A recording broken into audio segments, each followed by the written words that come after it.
Salut à tous, je suis ravi de retrouver sur Direct Course. Nous allons évoquer le programme de ce mardi 29 décembre, un nouveau Quintet Plus qui se déroulera sur l'hippodrome de Paris-Vincennes. Il s'agira du prix de cran. 6 des 18 candidats à cette rencontre étaient au départ une épreuve de référence, le prix de Briaré disputé récemment sur cette même piste, à commencer par le numéro 7 Mafioso Face qui a terminé 6ème de cette course référence, mais nul doute qu'il aurait inquiété les premiers s'il avait bénéficié ce jour-là d'un meilleur parcours. C'est un cheval qui ne manque pas des références en pareille société, déjà une victoire, une place en 3 tentatives dans les quintés.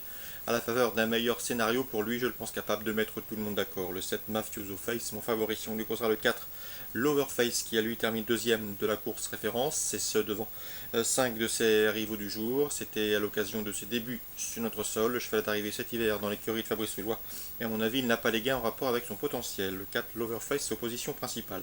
Attention également au numéro 3, Only One Glory, qui reste sur 2 places de quatrième, la dernière en date enregistrée dans la course référence. Il bénéficiera une nouvelle fois des services de Roberto Andreghetti et à mon avis sa place est sur le podium. Le 10, Telminolize, autre atout de Fabrice Soulois au départ de cette compétition. Le cheval n'a pas été en mesure de se mettre en évidence dans la course référence puisqu'il s'est montré rapidement fautif étant disqualifié. Cela dit, il a prouvé sa forme en retrait. Il était parti très joué ce jour-là, mieux vaut donc le racheter. Le 6, Pionnier Gare, qui dans ce lot me semble en mesure de bien faire. Le cheval a terminé 5ème de la course référence, un classement similaire lui semble promis. Le 18, Un Certain Rose, a certes remporté ses dernières courses sur des tracés réduits, mais il a prouvé dernièrement, en étant battu de peu sur un parcours de longue haleine, qu'il fallait également compter avec lui dans ce genre de tournoi. C'est un outsider sympathique. Ensuite, je retiendrai le 8, Perfect Power. Le cheval n'a pas été épargné par les ennuis de santé.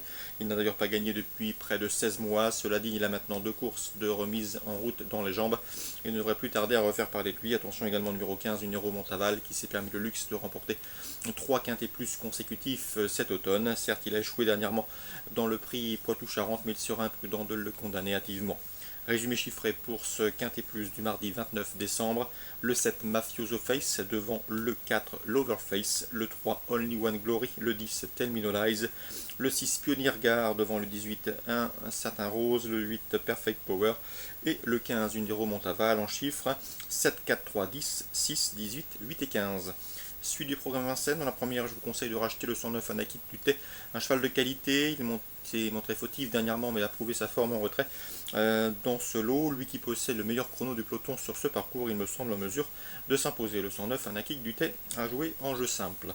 Dans la deuxième course à réclamer, j'aime beaucoup le 215 Aigle du Port et 102ème d'une épreuve de même facture, il devrait pouvoir confirmer.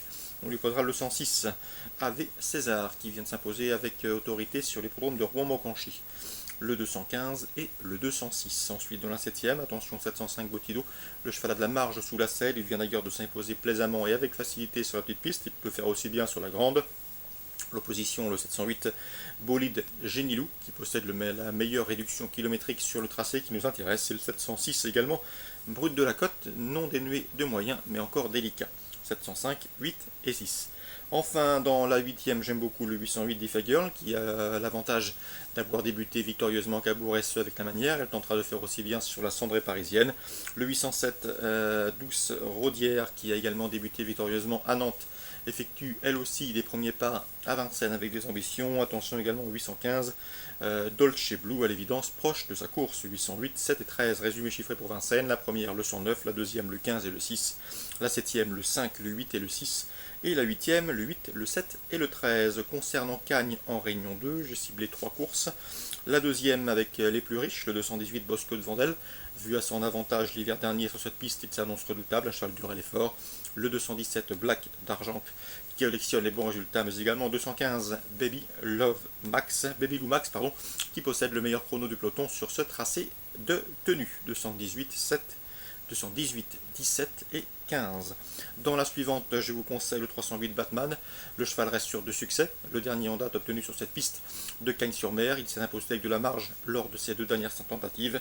Et à mon avis, il devrait pouvoir confirmer en dépit d'un numéro 8 en dehors, derrière les ailes de la voiture. Attention également au 303 Baladin du Renard. Le cheval a largement la pointure d'un lot comme celui-là. Cela dit, il effectuera une rentrée. Il n'a pas couru depuis cet été. 308, 303. Dans la 9ème enfin, course réservée aux juments, le 901 Univers Uranie de Glay, le 908 Umecha de Vive et le 907 Un Savoir Sauterelle du Parc respectivement Première, deuxième et troisième d'une épreuve de même facture récemment sur cette piste se retrouvent pour une revanche. Donc le 901 Uranie Duglet et le 908 Humé Vive, candidates au titre. On leur opposera en priorité le 902 Une de Vilto qui vient de prouver sa bonne forme sur l'hippodrome de Cabourg, qui monte dans ce lot me semble également en mesure de jouer la victoire. Donc mes préférés dans l'ordre du programme 901, 902 et 908. Bon début de semaine à tous, très bon jeu et à demain pour une nouvelle émission.